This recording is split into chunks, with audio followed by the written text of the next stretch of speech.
মুসলমানের ছেলে হয়ে অমুসলিমদের মতো চলবে, মূর্তির সামনে মাথা নত করে দিবে, খেলা নিয়ে মাতোয়ারা হয়ে যাবে, এমন মুসলমান এখন আছে না? না,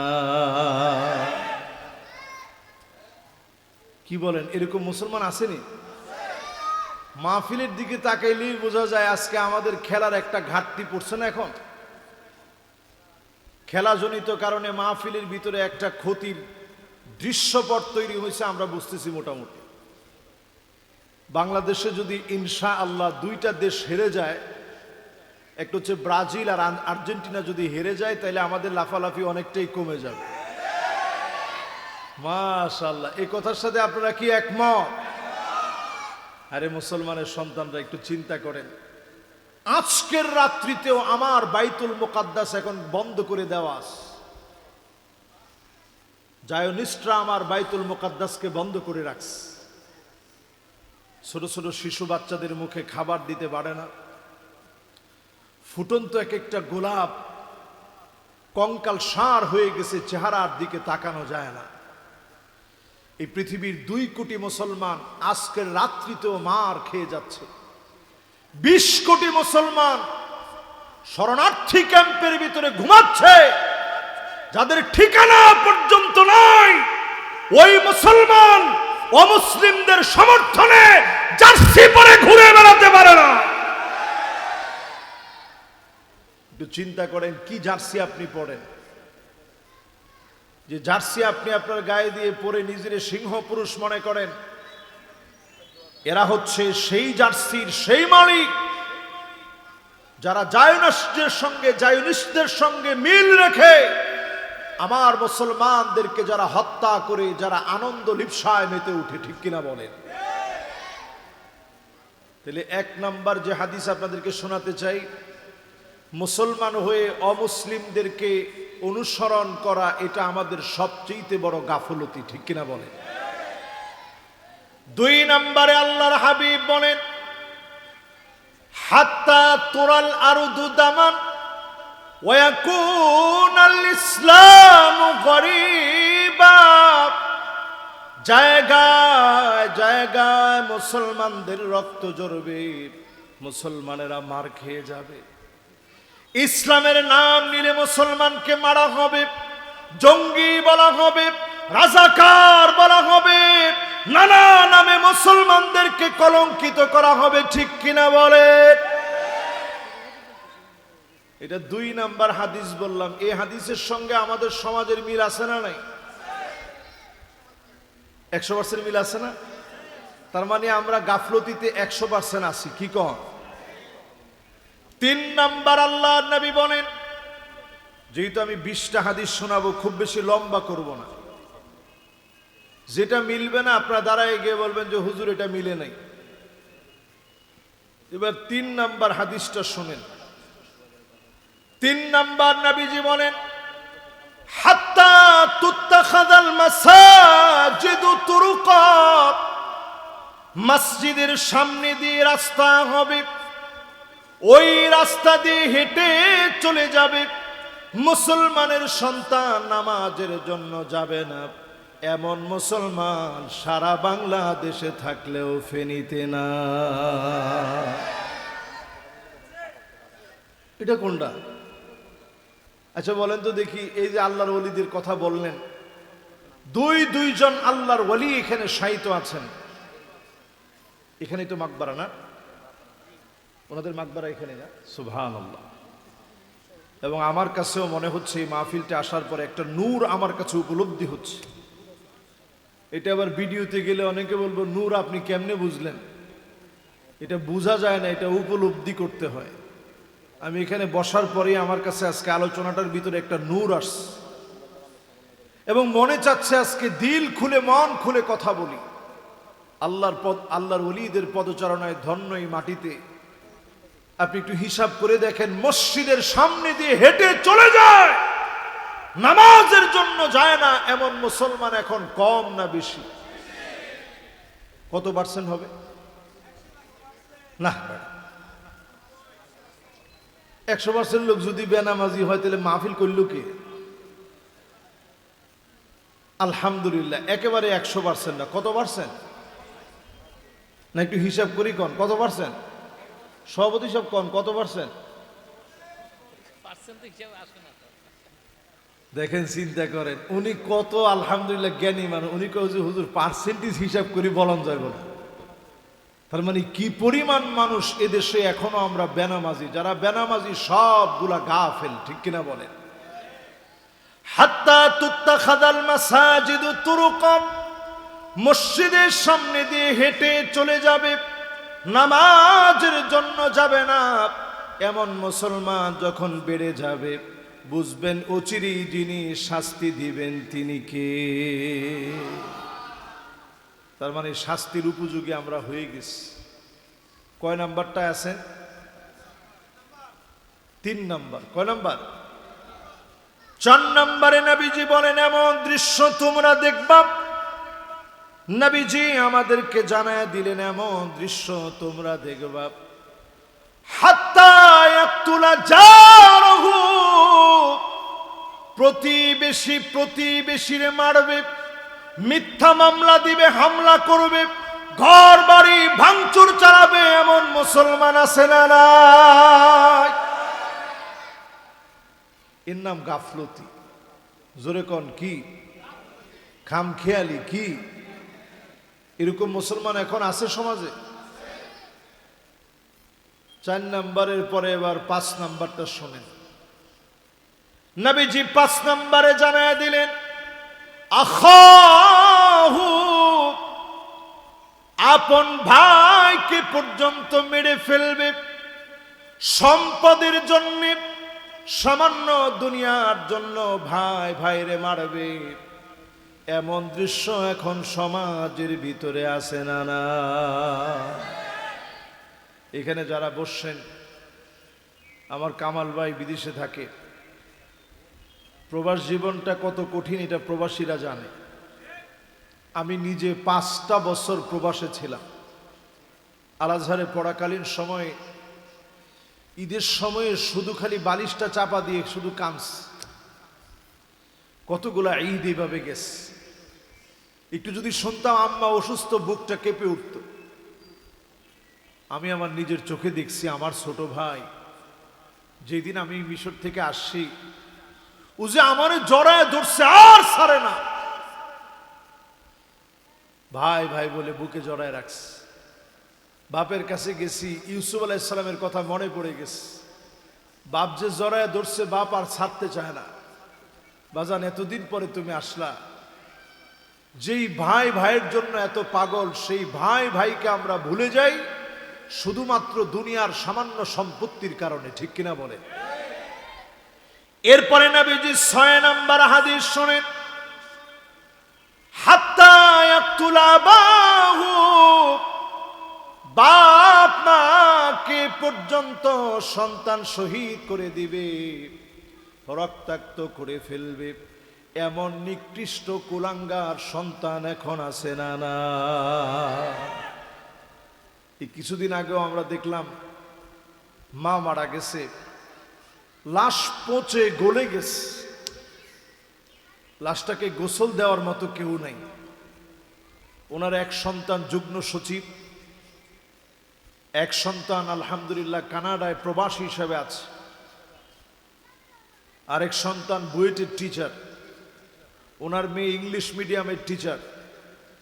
এত শিক্ষিত হওয়ার পরেও মা মরে গেছে, ধরার মতো কেউ নেই। পচে এইরকম দুর্গন্ধ হয়েছে, পুরো টাইলস জুড়ে এইরকম কালো আর এইরকম নোংরা, দেখলে মনে হয় বিগত কয়েক বছর এখানে কেউ ঢোকে নাই। এইভাবে যখন আমরা মা বাবার দায়িত্ব ভুলে যাচ্ছি, এর নাম খামখেয়ালি। জোরে কোন কি? এইরকম খামখেয়ালি কিয়ামতের আগে বেড়ে যাবে।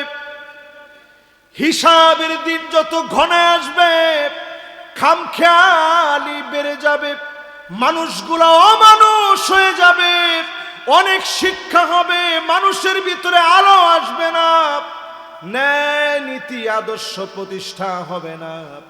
যদি সত্যিকারের মানুষ হতে চান, মায়ের কাছ থেকে দোয়া নেন, বাপের কাছ থেকে দোয়া নেন, ওয়াসাহিবুহুমা ফিদ দুনিয়া মা'রুফা, তারা বদকার হলেও মা বাপের কাছ থেকে দোয়া নেন, আপনাকে যিনি সেরা বানায় দিবেন তিনি কে? এই যে আজকে টোটা ফাটা এলেম নিয়ে এখানে বসে কথা বলতেছি, অন্য কোনো কিছুর জোরে এখানে বসছে আমার কাছে মনে হয় না। আজহারে আমার মতো অনেকে পড়াশোনা করছে, সবাই দিয়ে তো আল্লাহ তাআলা ওয়াজ করাচ্ছে না। আমি ছোটবেলা থেকেই মায়ের পিছনে ঘুরতাম আর বলতাম, আম্মা আপনি আমার জন্য দোয়া করেন, আল্লাহ যেন আমার একজন আলেম বানায়, আল্লাহ যেন আমার একটু কথা বলার সুযোগ দেয়। পরীক্ষা দিতে গেলে মায়ের পিছনে পিছনে ঘুরে ঘুরে বলতাম, আম্মা একটু দোয়া করে দেন, আল্লাহ যেন আমার রেজাল্ট একটু ভালো করার তৌফিক দেয়। আপনার মা হচ্ছে এমন, দোয়া করলেই যিনি কবুল করবেন তিনি কে? যুবকদেরকে বলি, আমার যুবকেরা, আকুন লিওয়ালিদাইক, খবরদার পিতামাতাকে ধমক দিয়ে কথা বলো না। পিতা মাতা যদি বেজার হয়ে যায়, নিশ্চিত জেনে রেখো যিনি বেজার হয়ে যাবেন তিনি কে? একটু সুন্দর ব্যবহার করবেন। কিছু মানুষের দিকে কিয়ামতের দিন আল্লাহ তাআলা তাকাবেন না। কিয়ামতের বিভীষিকাময় ভয়ঙ্কর দিনে কিছু মানুষের সঙ্গে আল্লাহ তাআলা কথা বলবেন না। কিছু মানুষের দিকে আল্লাহ তাআলা দয়া দেখাবেন না। কিছু মানুষের দিকে আল্লাহ তাআলা মায়া দেখাবেন না। লা ইউকাল্লিমুহুমুল্লাহ ওয়ালা ইউযাক্কিহিম ওয়ালা ইয়ানযুরু ইলাইহিম।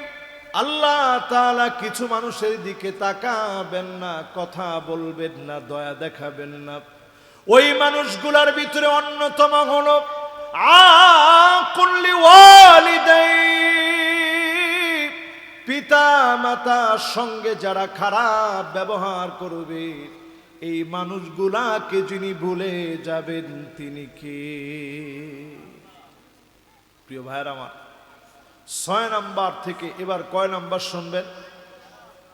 7 নাম্বারে প্রিয় ভাইরা আমার, নবীজি আঙ্গুলের ভিতরে গুনে রাখতে বললেন, উদুদ সিত্তান বাইনা দাইসাব, কিয়ামতের আগে কিছু ঘটবে তোমরা গুনে রেখো। এমন দৃশ্য তোমরা দেখবা, লা ইয়াবকা বাইতুন মিনাল আরব ইল্লা দাখালাতুহু, আরবের এমন কোন ঘর থাকবে না যেই ঘরের ভিতরে ফিতনা ঢুকবে না। এখন তাকায় দেখবেন আরবের ঘরে ঘরে এখন ফিতনা ঢুকে গেছে, ঠিক কিনা বলে? শুধু আরবের ঘর কেন, আমাদের ঘরের ভিতরে ফিতনা কম না বেশি? এই 7 নাম্বার থেকে একটু মনে রাখেন কি কি ফিতনা ঢুকছে। এই যে খেলা, এটা নিয়ে ফিতনা আছে না নাই? দোকানে মারামারি, রাস্তাঘাটে মারামারি, ভাইয়ে ভাইয়ে মারামারি আছে। এই খেলারে কেন্দ্র করে যে ফিতনা ঘরের ভিতরে ঢুকছে, জামাই একদল, বউ আরেক দল, আছে না? শুধু তাই না, ফিতনা কেমন আন্না, এমন ফিতনা ঢুকবে একটা সময় মহিলাদের ভিতরে। একটু মিলায় দেখেন, ফেনীর ভিতরে কম হতে পারে, আল্লাহর ওলিদের এলাকা এটা, আলেম ওলামাদের এলাকা এটা। কিয়ামতের আগে নারীদের ভিতরে যে ফিতনা ঢুকবে তার 1 নাম্বার নাম আন্নানা। সব আমার নামে লিখে দাও, মা বাপকে 1 টাকা দিতে পারবা না, এইরকম মহিলা এখন আছে না? না, এত জোরে নিয়ে আছে। এরপরে দেখবেন মান্নানা, কথায় কথায় খোটা দিবি আর বলবে, আমি দেখে তোমার ভাত খেয়ে গেলাম, অন্য মহিলা হলে পোলাও খেত। কি ঠিকটা কি? কি ঠিক? এরকম কয়নি? এরপরে দেখবেন হান্নানা, সারাদিন কষ্ট করে আপনি আসছেন, স্ত্রীরে বলছেন, স্ত্রী একটু 1টা গ্লাস পানি দিও তো দেখি, দেয়নি, কিছু কয় না, দেয়নি। সাথে সাথে ধমক দিয়া কয়, আরে একলাই আপনি কাজ করেন, পানি দিও। ওনার ধমক শোনার পরে আপনি স্বামী হয়ে বলেন যে না, পানি পিপাসাই লাগে না, আমি তোমার সাথে একটু রসিকতা করছি। এরকম মহিলা এখন আছে না নাই? আমার ওয়াজ শোনার পরে মা বোনরা বলবে যে এতক্ষণ তো ঠিকই ছিল, তো হঠাৎ করে হুজুরের সব কিছু খেলে আমাদের বিরুদ্ধে কেন বলতেছে? বাংলাদেশের দেখবেন কিছু নায়িকা সবসময় হুজুরদের ব্যাপারে বলে যে হুজুররা মহিলাদের বিপরীত বলে। আচ্ছা বলেন তো দেখি, আজ থেকে 30 বছর আগে আমার ফেনীর মা বোনরা এমন ছিল, স্বামী অজু করে আসলে গামছাটা নিয়ে দাঁড়ায় থাকতো। কথা ঠিক না বেঠিক? এখন এই ওয়াজটা যদি মাইকের আওয়াজটা যতদূর যাবে মা বোনরা শুনলে বলবে হুজুরে কইলে কি হবে, এটা কি ফরজ নেই? আচ্ছা মা বোনরে বলতে চাই, যদি ফরজ নাও হয়, স্বামী অজু করে আসছে, আপনি গামছাটা নিয়ে দাঁড়ায়ছিলেন, স্বামী যখন এই গামছাটা দিয়ে অজুর পানিটা মুছে যখন নামাজ পড়তে গিয়েছে, আসার পথে স্বামী দোয়া করতে করতে আসছে, যাওয়ার পথে দোয়া করতে করতে গেল, ফাহুয়া হাদ্দুহু, সহিহ হাদিস বলে স্বামী যখন তার স্ত্রীর জন্য দোয়া করবে, তৎক্ষণাৎ যিনি দোয়া কবুল করে নেবেন তিনি কে? তাহলে এবার একটু বলেন তো দেখি, যদি কাজটা করতেন লস হইতো না লাভ হইতো? এরপরে দেখবেন কান্না না, স্বামীর চেহারাই দেখতে পারে না, এরকম মহিলা আছে না এখন? এরপরে দেখবেন হাদ্দাকা, সারাদিন কষ্ট করে আপনি স্ত্রীর জন্য বেছে কত রকম দেখে শুনে একটা শাড়ি কিনে আনছেন, স্ত্রীরা আপনি দিছেন, দেখো তো শাড়িটা পছন্দ হয়নি, দেখা মাত্র কি আনলেন, কালার মরি যাব, এরকম আসেনি না? ঠিক তো জোরে হয় না, আছে? এই যে মা বোনদেরকে বলি, এই যে কথাটা বলছেন, স্বামী কদ্দুর ব্যথা পায় আপনি জানেন? আল্লাহ নবী তেমন কিছু দিতে পারে নাই, মহব্বত দিয়েছে, আম্মা জানদেরকে তেমন খাবার দিতে পারে নাই। প্রায় সময় নবীজি ফজরের নামাজ পড়ে, মাসনুন দোয়াগুলো পড়ে, জিকির আজকার করে সূর্য উঠে যাওয়ার পরে হারাম সময় পার করে নবীজি আমার 2 রাকাত ইশরাকের নামাজ পড়ে ঘরে আসতেন, এসে বলতেন প্রাণের স্ত্রীরা রে, ঘরে কি কোনো খাবার আছে নাকি? প্রায় সময় আম্মা জানেরা বলতো, গো নবীজি ঘরের ভিতরে কোনো খাবার নাই। নবীজি বলতেন যাও যাও, আজকেও রোজা রেখে ফেললাম, একটা ডোক পানি আল্লাহর নবী সাহারিতে খেতে পারে নাই, সামান্য খেজুর পর্যন্ত নবীজি পান নাই, সামান্য খেজুর পর্যন্ত নবীজি খেতে পারে নাই, সাহারি করতে পারে না। ঘরে এসে সামান্য সুমিষ্ট পানি পায় নাই, আল্লাহর নবী সবর করে রোজা রেখে ফেলেছেন, আম্মা জানেরা একবারের জন্য খোটা দেয় না, ওগো নবীজি ঘরে তো কিছু আনেন নাই।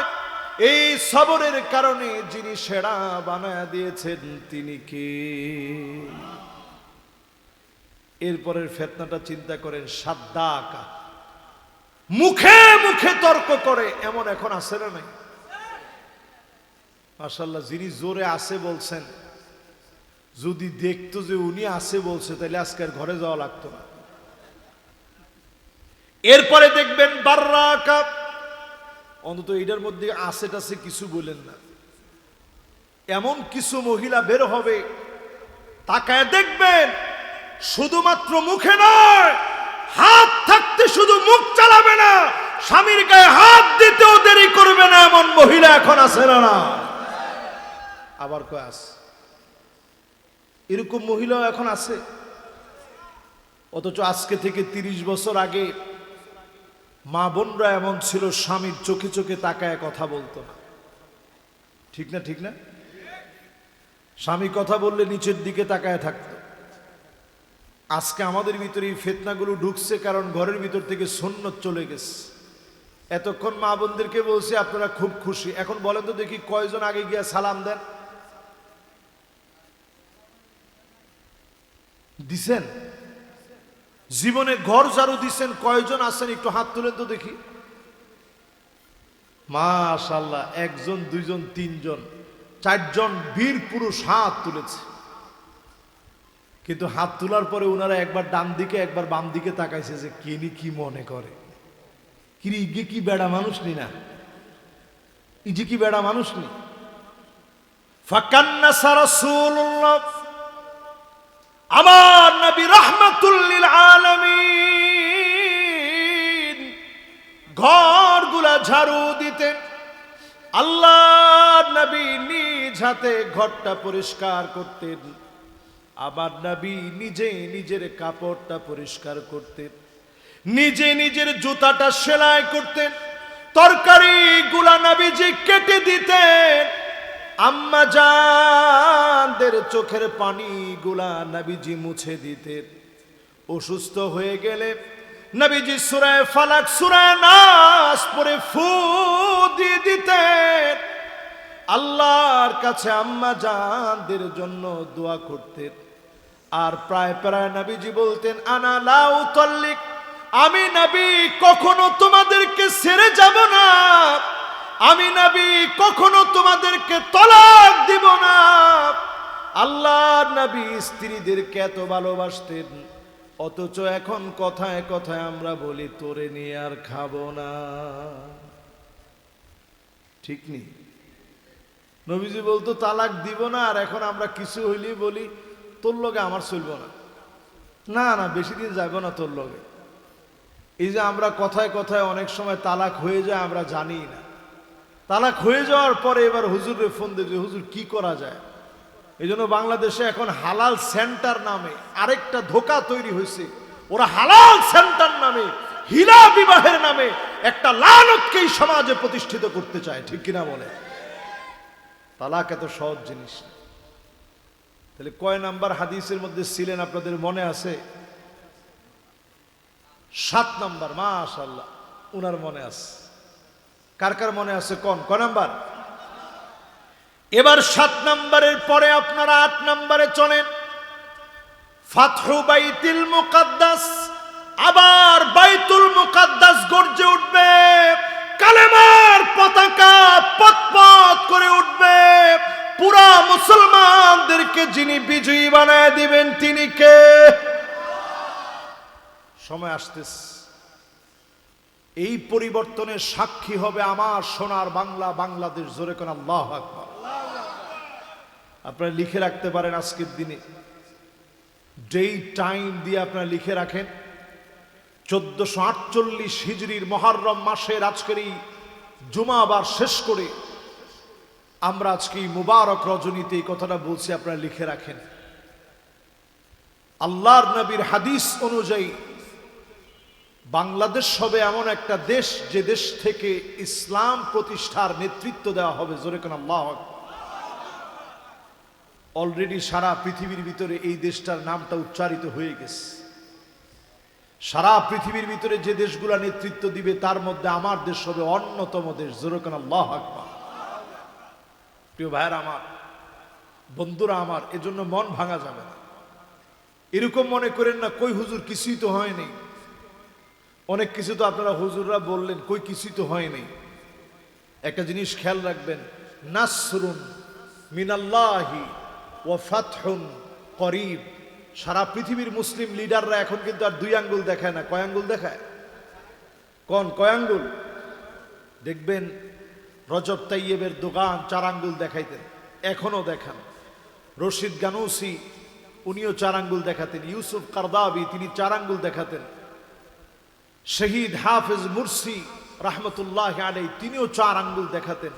সব লিডাররা 4 আঙ্গুল এই জন্য দেখান, নাসরুম মিনাল্লাহি ওয়া ফাতহুন করিব। বিজয় আল্লাহর পক্ষ থেকে আসবে, কোন জালেমেরা আটকা দিতে পারবে না, পারবে না, পারবে না। সে সময়টা একেবারে সন্নিকট। শুধু আপনি আমি যদি গাফলতি বাদ দিয়ে একটু প্রস্তুতি নিই, 8 নাম্বার পর্যন্ত আসছি। যেগুলো বলছি আমাদের সমাজের ভিতরে এগুলো আছে না নাই? এই ফাতহে মক্কা যেইভাবে আল্লাহ দান করেছিলেন বাইতুল মুকাদ্দাসের বিজয় এমন ভাবে আসবে, শক্তি ক্ষমতা চূর্ণ বিচূর্ণ হয়ে যাবে। জমিন বলবে এখানে জায়নিস্ট আছে, ওই জায়নিস্ট ওই জায়গায় ধ্বংস হয়ে যাবে, জায়নিস্টদের পতন হয়ে যাবে। বালুকণা পর্যন্ত বলবে তোর থাকার আর বাঁচার কোনো অধিকার নাই। বলেন আল্লাহু আকবার। 9 নম্বরে নবীজি সাল্লাল্লাহু আলাইহি ওয়াসাল্লাম জানায় গেছেন, এমন দৃশ্য তোমরা দেখবা, হাত্তা ইয়াতাবাহান নাসু ফিল মাসাজিদ, মসজিদে মসজিদে ক্ষমতার দ্বন্দ্ব শুরু হয়ে যাবে। সভাপতি সেক্রেটারি পদ পদবি নিয়ে মারামারি করবে। এমন দৃশ্য সারা বাংলাদেশে থাকলেও ফেনীতে না। আবার কয় আছে? আচ্ছা, কি পরিমাণ মসজিদে আছে? একজনে কর সব মসজিদে হুজুর, সব মসজিদে না, কিছু কিছু মসজিদে আছে না ভাই। মসজিদের ভিতরে খতিবের কোনো ইজ্জত সম্মান নাই, এমন মসজিদ আছে না নাই? ইমাম সাহেবরে একটু জোরে আটলে কয়, কি ইমাম সাহেব আজকে মনে দাওয়াত কয়েকটা লইছেন কেন? আস্তে আস্তে হাঁটলে কয় যে হুজুরটা রাখছি সব দিকে ঠিক আছে, ফরাটাও সুন্দর, কিন্তু এ মিয়া মরিজ আর কি, এ মিয়া রোগা সোগা, এ মিয়ার দেখতে ঠিক ইমামের মতো লাগেন না। তোমার ঠিকটা একজনে না কয়, বাকিরা কি কয়? এরকম লোকজন আছে না নাই? আর একটু তাড়াহুড়া করে হাঁটলে কয় যে ইমাম সাহেব তো বাবা রে বাবা দাওয়াত কয়েকটা আছে কেন? স্বাস্থ্য একটু ভালো হইলে কয় মাশাআল্লাহ মানুষের বাড়ির খাওয়ান তো হুজুর। ঠিক নেই? হাত্তা ইয়াতাবাহান নাসু ফিল মাসাজিদ, মসজিদে মসজিদে হট্টগোল লেগে যাবে। ইমামকে বাধা দেওয়া হবে, খতিবকে বাধা দেওয়া হবে। এমন বেয়াদবি এখন মিম্বারে মিম্বারে আসে না না? যেই মসজিদে এমন বেয়াদবি হবে, ওই বেয়াদবকে দেখে নেওয়া লাগবে। মসজিদের ভিতরে বেয়াদবি হতে দেওয়া যাবে না। এটার নাম গাফলতি। কয় নম্বরে আছেন? 9 নম্বরের পর মাশাআল্লাহ আমরা একেবারে বরাবর টাইমে আছি ইনশাআল্লাহ। 12টার ভিতরে আমরা আশা করি বিমাশিয়াতিল্লাহি তাআলা ওয়া বিতৌফিকিহি, যদি আল্লাহ পাক আমাকে আপনাদেরকে তৌফিক দান করেন, আমরা ইনশাআল্লাহ 12টার ভিতরেই ইতি টানার চেষ্টা করব, পারবো ইনশাআল্লাহ। ইনশাআল্লাহ বলেন।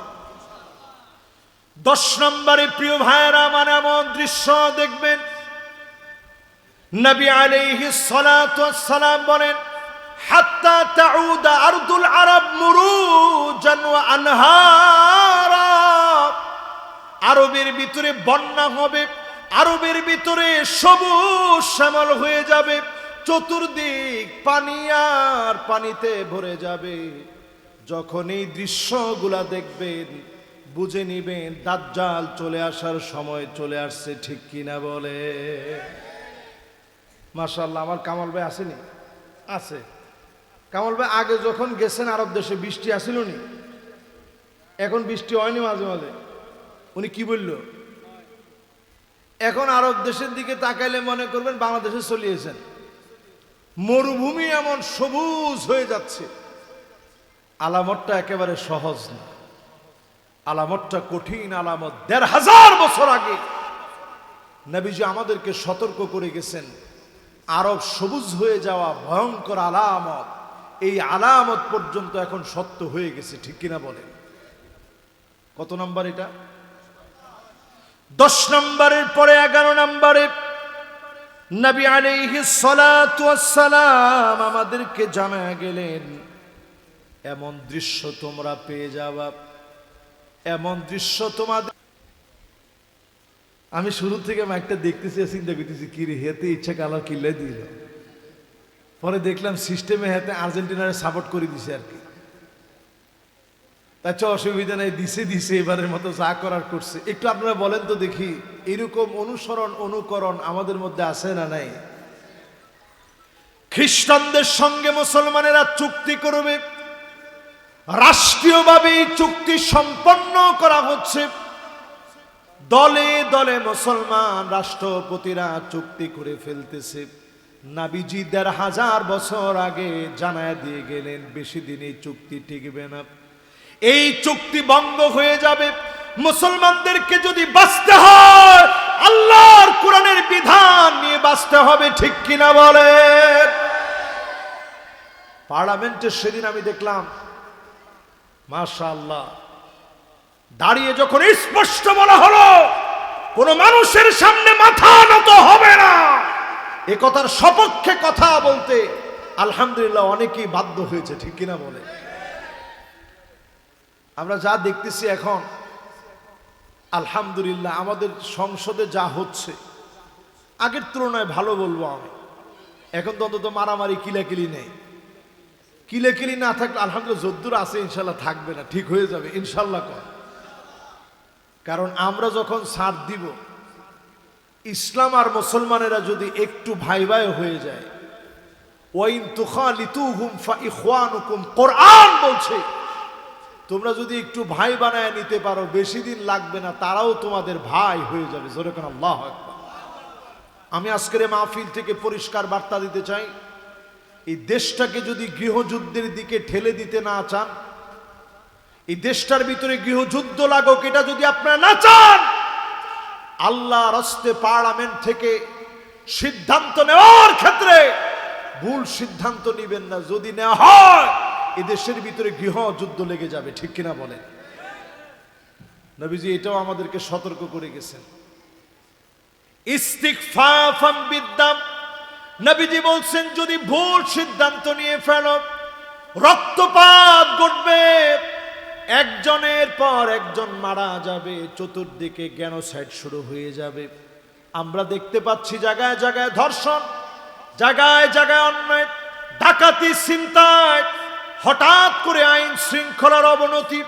এইটা যদি ফিরে আনতে না পারেন রাষ্ট্র ধরে রাখা কঠিন হয়ে যাবে, ঠিক কিনা বলেন? এই জন্য সজাগ হন, আমাদেরকে বিরোধী মনে করেন না।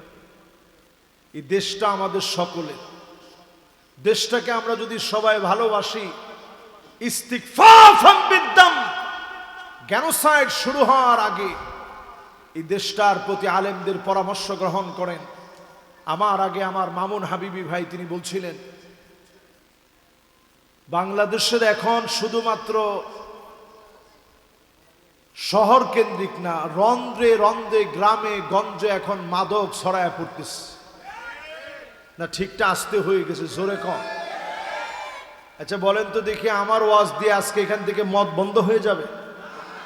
আচ্ছা বলেন বন্ধ হবে?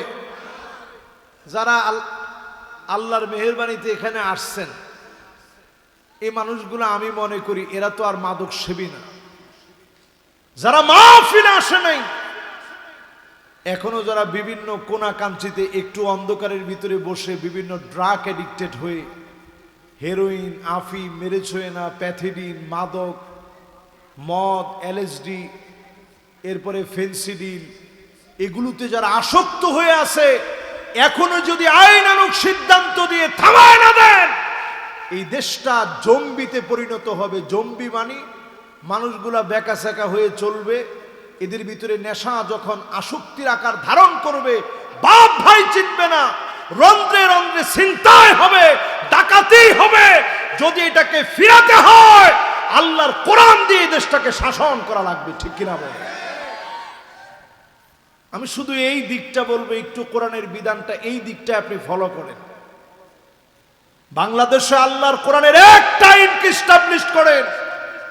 এদেশের সব পার্লামেন্টে যারা আছে, পার্লামেন্টের প্রত্যেকটা মেম্বার যারা অধিকাংশ মুসলমানের সন্তান, মাদকের বিরুদ্ধে জিরো টলারেন্স নীতি আপনি নিজে আইন করে বাংলাদেশের আইনের খাতায় সংসদ থেকে পাশ করায় নেন।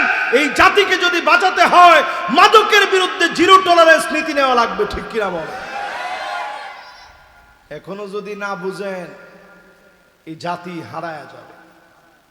আমাদের এমন কিছু দেশ বন্ধু হিসাবে আছে, বদ্বীপের মতো একটা দেশ, এদেশের পার্শ্ববর্তী বন্ধু যারা আছে তারা পেঁয়াজ লাগলে পেঁয়াজ দিবে না, কিন্তু ফেনসিডিল লাগলে তারা যেভাবেই হোক দিবে। আরে কথা কয় না? নতুন নতুন যত রকমের নেশা আছে, বিশেষ করে এখন হেরোইন গ্রামে গঞ্জে ছড়ায়া যাচ্ছে। আমি বলবো যারা এলাকার স্থানীয় দায়িত্বশীল আছেন, পুলিশ প্রশাসনকে সাথে নিয়ে ওই মাদক সেবী এবং যারা মাদক ব্যবসার সঙ্গে জড়িত ওদের ব্যবসা চূর্ণ বিচূর্ণ করে দেন। মাদকের সঙ্গে মুসলমানের কোনো সম্পর্ক থাকতে পারে না। মাদক শেষ হবে তিন রকমে। এক নাম্বার আল উমারাউ বিল ইয়াদ, শাসক গোষ্ঠী হাত দিয়ে এই মাদককে একেবারে নির্মূল করে ধূলিসাৎ করে জমিনে মিশিয়ে দিতে হবে। আমাদের দেশে এটা করেন, আমাদের দেশে নাম দিছে মাদকদ্রব্য নিয়ন্ত্রণ অধিদপ্তর। এরা নিজেরাও চায় মাদকটা নিয়ন্ত্রণে থাকুক, মাঝে মাঝে বাড়বে মাঝে মাঝে কমবে, মাঝে মাঝে বাড়বে, আরে কথা কয় না, মাঝে মাঝে বাড়বে মাঝে মাঝে। ডায়াবেটিক্সের রোগী যারা আছে এরা চিন্তা করে যে মাঝে মাঝে সুগার বাড়ে মাঝে মাঝে সুগার, এটারে বলে ভাই ভাই মিষ্টি খাই না, মিষ্টি দিয়েন না, সুগার বাড়িয়ে গেছে, এমনি অনেক বেশি, একটু নিয়ন্ত্রণে আনতে চাই। এটার নাম হচ্ছে নিয়ন্ত্রণ। আমরা নিয়ন্ত্রণে আনতে নয়, আমরা বাংলাদেশ থেকে মাদককে নির্মূল করতে চাই। এই নির্মূল করতে হলে আইনের চাবিকাঠিতে যারা আছে ওই চেয়ারের জায়গাটায় এমন আমির লাগবে, এমন লোক লাগবে, এমন শাসক লাগবে যারা মাদককে নিয়ন্ত্রণ করবে না বরং নির্মূল করবে। ঠিক কিনা বলে? দুই নাম্বার লাগবে আল উলামাউ বিল লিসান, আলেম ওলামা জবান দিয়ে হক কথা বলতে হবে, নির্ভয়ে বাতিলের বিরুদ্ধে হক কথা চালায় যেতে হবে। নির্ভয়ে যখন আলেমরা বলবে মাদক তখন এই সমাজ থেকে নিষিদ্ধ হবে। ঠিক কিনা বলে? আগে লাগবে শাসক, এরপরে লাগবে আলেমদের ভূমিকা, এরপরে ওয়াল আওয়ামু বিল আমাল, সাধারণ মানুষ শাসকের কথা মানতে হবে, আলেমদের কথা শুনতে হবে। তাইলেই সমাজের ভিতরে যিনি পরিবর্তন দিবেন তিনি কে? বলেন তো কয় নাম্বারে আছি আমরা? মাশাআল্লাহ 13 নাম্বার আছি। এবার কয় নাম্বারে যাব?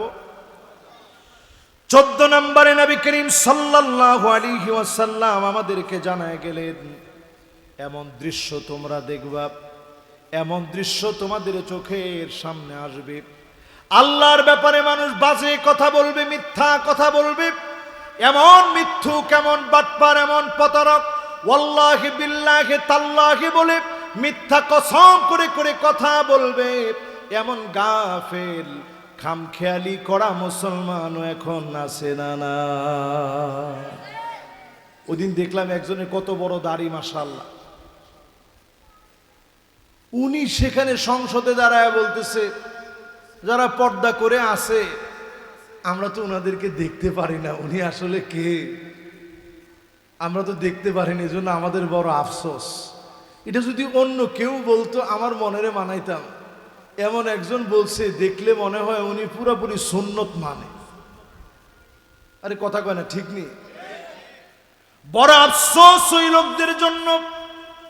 দিন আপনার কাছে পরিষ্কার হয় নাই, দিন আপনার কাছে পরিষ্কার হয় নাই, পর্দার মতো ফরজ বিধান নিয়ে আপনি কথা বলে ফেলেছেন।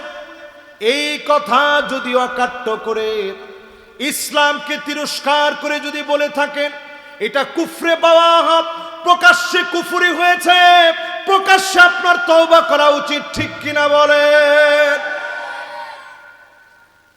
এতে যদি আপনারা রাগ করেন করেন, উনি রাগ করলে করুক, এটা স্পষ্ট কুফরে বাওয়াহ। আল্লাহর প্রকাশ্য বিধানকে যারা বৃদ্ধাঙ্গুলি দেখাবে তাদের পক্ষে কথা বলা যাবে না। প্রিয় ভাইয়েরা আমার, এর নাম খামখেয়ালিপনা, গাফলতি। এই গাফলতি আমাদের সমাজে আছে না নাই? 14 নাম্বারটা গেছে, বাকি আছে কয় নাম্বার? এবার 15 নাম্বারে আসতেছে। কয় নাম্বার? 15 নাম্বারে নবী করিম সাল্লাল্লাহু আলাইহি সাল্লাম বলেছেন এমন দৃশ্য দেখবা, নবীজি আজ থেকে 1500 বছর আগে জানায় গেলেন, এমন দৃশ্য দেখবা হাত্তা তাকসুরা জালাজিল, বারবার ভূমিকম্প হবে, আমার দেশে গত কালকেও ভূমিকম্প হয়ে গেছে। কিছুদিন ধরেই বাংলাদেশে একটার পর একটা ভূমিকম্প। আল্লাহ পাক কেমন যেন বার্তা দিচ্ছে, দুনিয়ার লোকেরা সোজা হয়ে যাও, নামাজি হয়ে যাও, আল্লাহর দিকে কেমন যেন ফিরে আসার সময় হয়ে গেছে।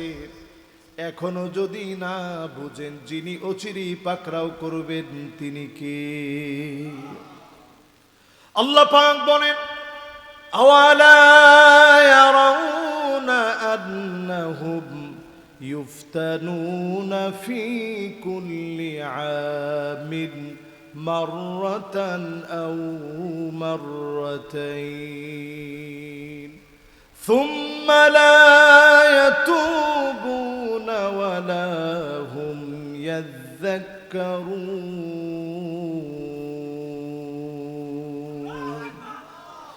আল্লাহ পাক বলেন, গোলাম শোনো, প্রত্যেক বছরে একবার অথবা দুইবার আমি আল্লাহ তোমাদেরকে পরীক্ষা নেই, আযাব দেই, গজব দেই। আবার আমি আল্লাহ গজব দেওয়ার পরে তোমাদের কাছ থেকে আবার গজবটা উঠাই নেই। আমি আল্লাহ দেখতে চাই কারা তওবা করে, কারা আমার দিকে ফিরে আসে। আজকেও যদি তওবা করে ফিরে আসে, ক্ষমা চাওয়ার মতো ক্ষমা চান, আমাদের কাছ থেকে যিনি আযাব উঠায় নেবেন তিনি কে? ভূতত্ত্ববিদরা বলছে, বাংলাদেশে যে ভূমিকম্পটা হওয়ার আশঙ্কা করা হচ্ছে, এটা 7.8 মাত্রার ভূমিকম্প হবে। আমরা যারা ঢাকা শহরে থাকি, আমি মনে করি এখন একটা পাপের নগরী হয়ে গেছে ঢাকা শহর। কি পরিমাণ পাপ হচ্ছে আপনি কল্পনা করতে পারবেন না, এত পরিমাণ পাপ হচ্ছে। এই পাপের নগরীকে আল্লাহ তাআলা চাইলে ধ্বংস করে দিতে পারেন, কিন্তু আল্লাহ দেন না কেন? অসংখ্য ছোট ছোট আল্লাহর গোলাম তাহাজ্জুদের নামাজের সময় উঠে আল্লাহর কালাম মুখস্থ করার জন্য পড়া শুরু করে দেয়, ঠিক কিনা বলে?